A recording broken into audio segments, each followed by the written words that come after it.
दोस्तों, एक लड़की प्रेग्नेंट होती है और उसके ससुराल में देख रेख करने के लिए कोई नहीं होता है। उसका पति जो होता है वो काम में बिजी रहता है। तो इस तरह से लड़की अपने ससुराल में अकेले रहती है और उसका 8 महीना चल रहा होता है। अब लड़की परेशान हो रही होती है। परेशान होकर वो अपनी माँ को कॉल करती है और कॉल करके कहती है कि आ जाइए, 1 से 1.5 महीने के लिए मेरे घर मेरी सेवा कर दीजिए। दोस्तों, जो लड़की की माँ होती है वो चली जाती है अपनी बेटी की ससुराल, लेकिन ससुराल जाने के बाद में वो जो लड़की की माँ होती है वो अलग ही गुल खिला देती है। वहाँ पर वो जाती है अपने बेटी की सेवा करने के लिए, लेकिन वहाँ जा कर के अपने ही दामाद को गर्म करने लगती है, अपने ही दामाद के साथ वो गुल खिलाने लगती है। दोस्तों, एक दिन जो उस लड़की की जो माँ होती है अपने दामाद के साथ कमरे में संबंध बना रही होती है, जो उसकी बेटी होती है उन दोनों को आपत्तिजनक की स्थिति में देख लेती है। दोस्तों, उसके बाद जो होता है उसे जानकर आप लोगों को भी हैरानी होगी, परेशान हो जाएगी कि आखिर एक माँ ऐसा कैसे कर सकती, अपनी ही बेटी का घर कैसे उजाड़ सकती है। तो दोस्तों, आइए पूरी कहानी जानते हैं इस वीडियो में। पर वीडियो में आगे बढ़ने से पहले आप सभी से एक ही रिक्वेस्ट है कि वीडियो को लाइक कर दीजिए और चैनल को भी सब्सक्राइब कर दीजिए ताकि मेरा हौसला बढ़ता रहे। दोस्तों, मेरा नाम है चंदन भाई और आप सभी का स्वागत है हमारे YouTube चैनल में। दोस्तों, आज की जो सच्ची घटना है मध्य प्रदेश के छितवर जिला के सेठमपुर गांव के। दोस्तों, उसी गांव में एक लड़का रह रहा होता है जिसका नाम होता है दिनेश। दिनेश के घर में उसके अलावा कोई नहीं होता है। दिनेश के जो माता पिता होते हैं वो उनका स्वर्गवास हो चुका होता है और दिनेश उस घर का इकलौता बेटा होता है। उसके अलावा उस घर में उसका कोई नहीं होता। दिनेश के रिश्तेदार होते हैं, लेकिन रिश्तेदार भी सब अपने अपने घरों में बिजी रहते हैं। दोस्तों, पहले दिनेश के पिता की मौत होती है, उनका 1.5-2 साल के बाद ही दिनेश की जो माँ होती है उनकी भी मौत हो जाती है। अब माता पिता का साया सर से उठने के बाद दिनेश जो होता है बिल्कुल अकेला हो जाता है।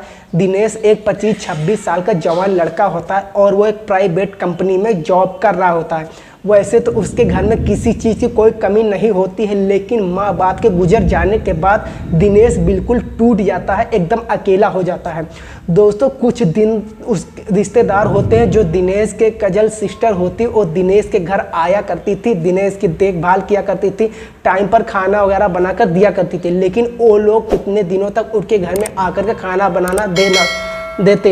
दोस्तों, एक दिन दिनेश की जो ताऊ जी होते वो दिनेश से कहते हैं कि बेटा तुम कब तक ऐसे रहोगे, कब तक अकेले रहोगे? देखो तुम्हारे घर में अब कोई नहीं है, तुम्हारे माता पिता भी चल बसे हैं और तुम इस तरह से गुमसुम रहते हो, किसी से बातचीत नहीं करते हो, किसी से मिलना जुलना तुम्हारा नहीं होता है। बेटा देखो मेरी बात मानो, तो मैं तुम्हारे लिए एक रिश्ता देखता हूँ, तुम शादी कर लो, घर में बहू आएगी तो हर चीज़ सही हो जाएगा, तुम्हारे खाने पीने का वो ख्याल रखेगी, पूरे घर को संभाल लेगी। देखो इतना बड़ा घर है लेकिन इस घर में रहने वाला कोई नहीं, इस घर को संभालने वाला कोई नहीं है। दोस्तों, जो दिनेश होता है अपने ताऊ जी की बात को मान लेता है और कहता है कि ठीक है ताऊ जी, आप लड़की देखिए, जैसी भी लड़की होगी मैं शादी करने के लिए तैयार हूँ। दोस्तों, जो दिनेश के ताऊ जी होते हैं अब उसके लिए रिश्ता देखना शुरू कर देते हैं। इधर उधर वो खबर भेजते हैं बहुत सारे लोग अपने रिश्तेदारों को, दोस्तों को। तो दोस्तों, एक दिन दिनेश के ताऊ जी के पास एक रिश्ता आता है, एक आदमी लेकर, और कहता है कि बगल के ही गांव में एक लड़की है, माँ बाप की इकलौती बेटी और बहुत ही अच्छी, सुशील, सुंदर, संस्कारी लड़की है। दिनेश के लिए वो लड़की बहुत अच्छी होगी, आप बात चलाइए और दिनेश को फोटो दिखाइए।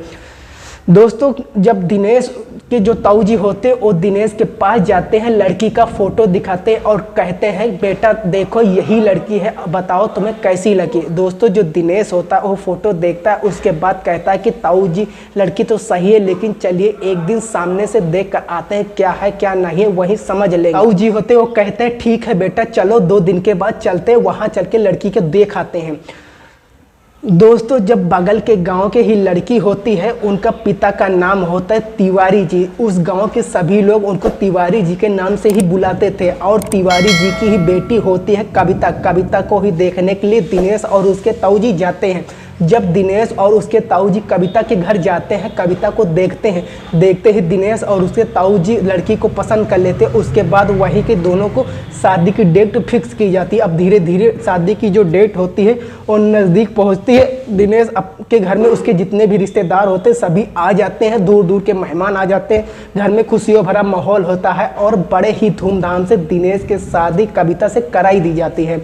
कविता की शादी हो जाती है दिनेश से, अब विदा होकर कविता अपने ससुराल आ जाती है। लेकिन ससुराल आने के बाद वहाँ पर कोई नहीं होता। जब सभी मेहमान आए हुए होते हैं सब चले जाते अपने अपने घर। अब उस घर में दिनेश और कविता अकेले ही रहते थे और कविता के सर पर भी ससुर का साया नहीं होता। तो इस वजह से कविता कभी कभी अपने पति से कहते कि हमारा घर कितना सुनसान है, तुम्हारे माँ बाप नहीं है, वो लोग होते तो कितना अच्छा होता, घर बार से कितना अच्छा है। लेकिन माँ बाप का साया नहीं होने पर बच्चे बिल्कुल अनाथ हो जाते हैं। दोस्तों इसी तरह से वक्त गुजर रहा होता है। दिनेश की शादीशुदा जिंदगी बहुत अच्छी खासी गुजर रही होती है, क्योंकि जो लड़की होती है कविता वो बहुत ही सुशील और संस्कारी लड़की होती है। दिनेश के साथ साथ उस घर को भी वो बहुत अच्छे से संभाल लेती है। दोस्तों धीरे धीरे लगभग उन दोनों की शादी को 1.5 से 3 साल हो जाते हैं और कविता को कोई बच्चा नहीं होता है। और इस बात की खबर गांव में फैलने लगती है। और आपको तो पता ही है गांव के लोग इस बात का कितना बतंगर बना देते हैं। तो गांव में ये बात धीरे धीरे फैलने लगती है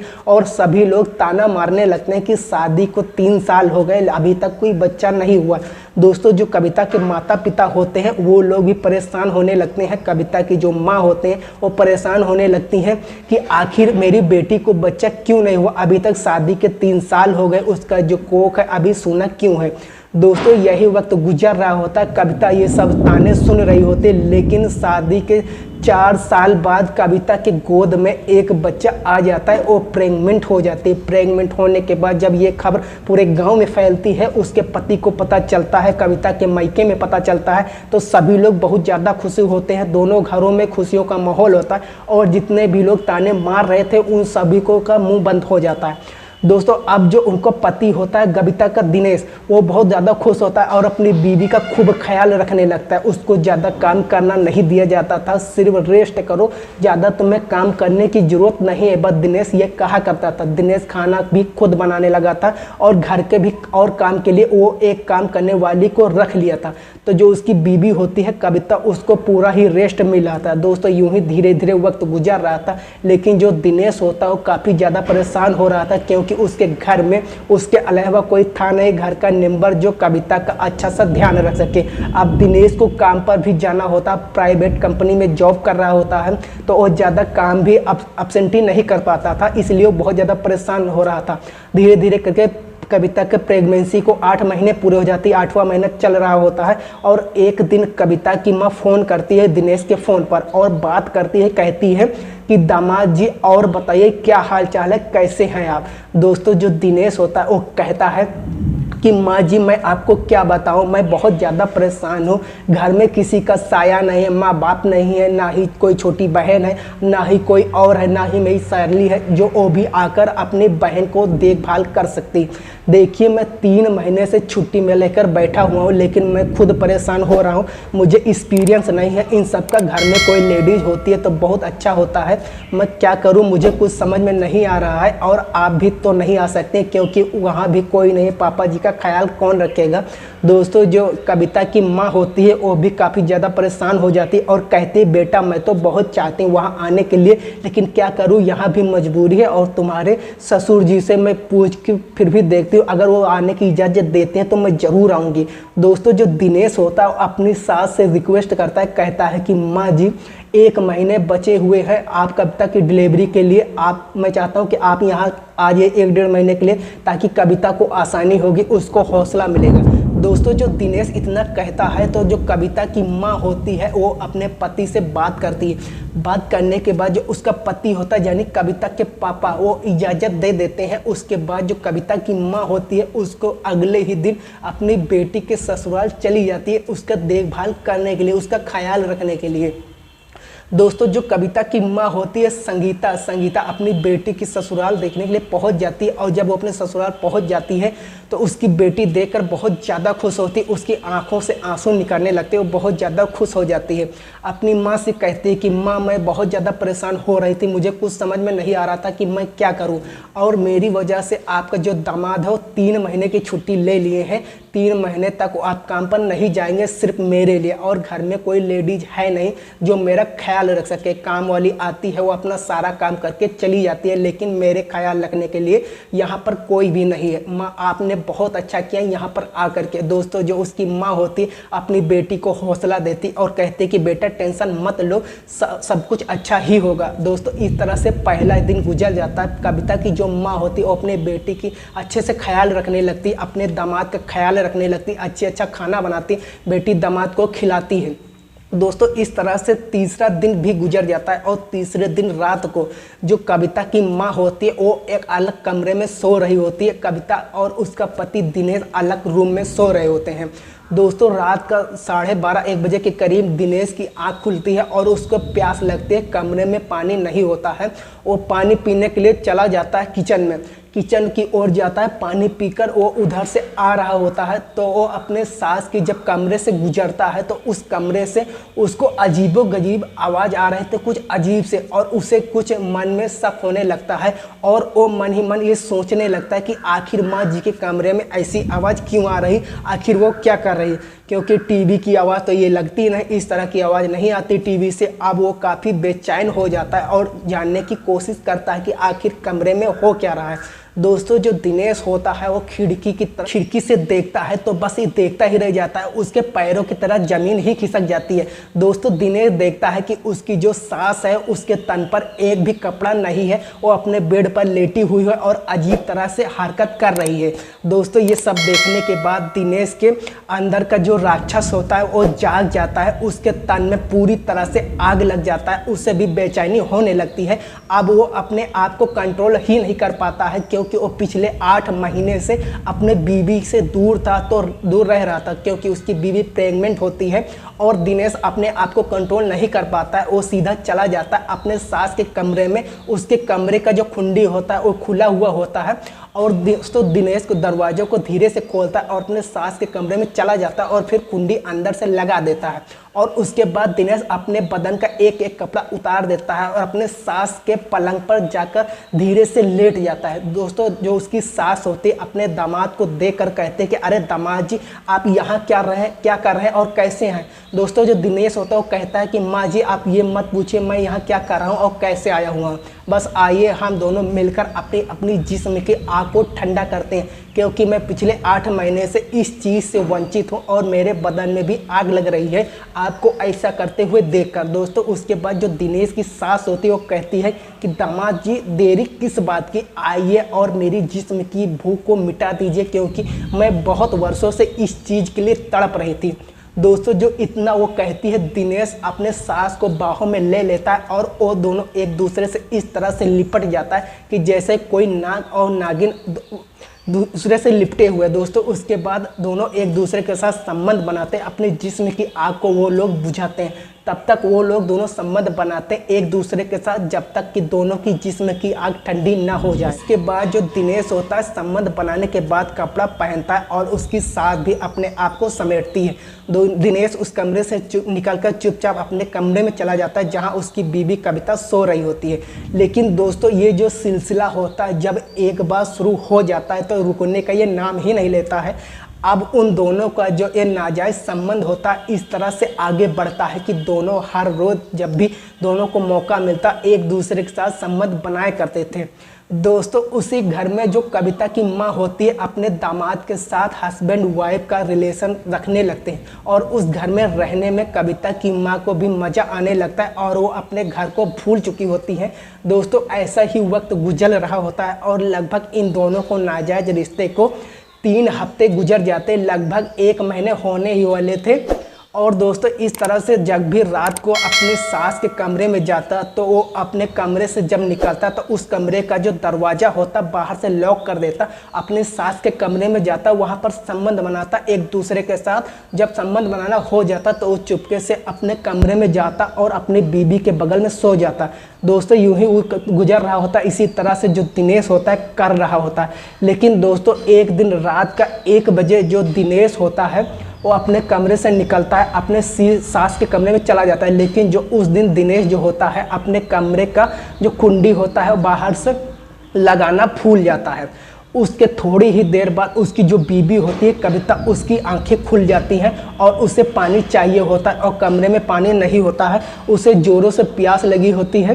वो अपने आजू बाजू देखती है, दिनेश नहीं। अब वो परेशान होने लगती है कि दिनेश कहाँ गया होगा। वो मन ही मन सोचने लगती है कि शायद वो बाहर जाकर सिगरेट पी रहे होंगे या फिर फ़ोन पर किसी से बात कर रहे होंगे। अब उसे प्यास भी ज़ोर से लगी हुई थी। अब वो कमरे से बाहर निकलती, पहले किचन में जाती पानी पीने के लिए। पानी पीने के बाद में इधर उधर वो देखती, दिनेश भी कहीं भी नज़र नहीं आता। छत पे जाता है, ग्राउंड फ्लोर पे देखती है, बालकनी में देखती है, लेकिन दिनेश कहीं पर भी नज़र नहीं आता। उसके बाद वो अपनी माँ के कमरे की ओर बढ़ रही थी और ये सोचती कि माँ को कुछ बताकर गया होगा, मैं माँ से पूछ लेती हूँ। लेकिन दोस्तों, जब कविता होती है, जब अपने माँ के कमरे की ओर बढ़ती है, अपने माँ के दरवाजे के पास खड़ी होती है, तो उसको उसके माँ के कमरे से अजीब तरह की आवाज़ें आ रही होती।